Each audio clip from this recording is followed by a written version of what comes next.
In match problem 3, we're still starting off with these original functions that we've been dealing with since match problem 1. Now we're going to integrate with respect to y, evaluate that from 0 to 1, which is what we just did in the last problem. So this result we've already come up with. We know that this final result is going to be 2x plus 3x squared.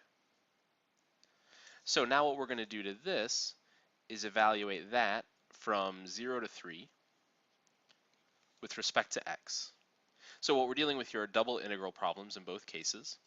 Even though these brackets aren't always drawn, again, we want to kind of keep that frame of mind that what we're doing is evaluating that interior integral first, which this step we already took care of in match problem 2. And now we're going to integrate this function with respect to x. So the integral of 2x will be x squared. The integral of 3x squared will be x cubed.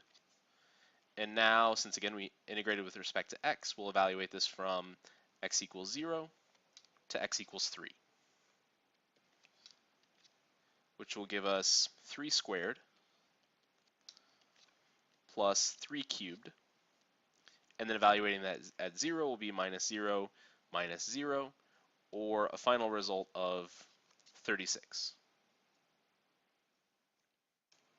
In the second example we have here, again we have this interior integral where we first integrated with respect to x and we have the upper and lower bounds for our x variable. And this result we already came up with is 18y plus 108 y cubed.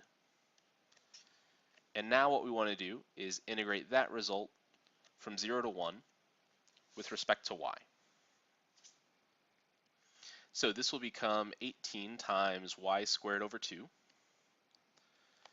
plus 108 times y to the 4th over 4, evaluated from y equals 0 to y equals 1,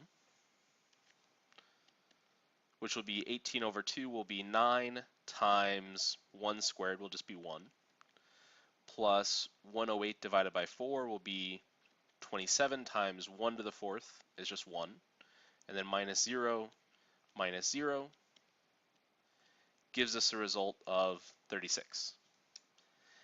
And again, one of the key things to identify here is that these two results are exactly equal to each other. Since we were starting with the same function, the same bounds of integration, all that changed was whether we integrated with respect to y first or integrated with respect to x first. As long as we keep that variable paired with its upper and lower limits, it doesn't matter which order we do that in, we'll come to the same result either way.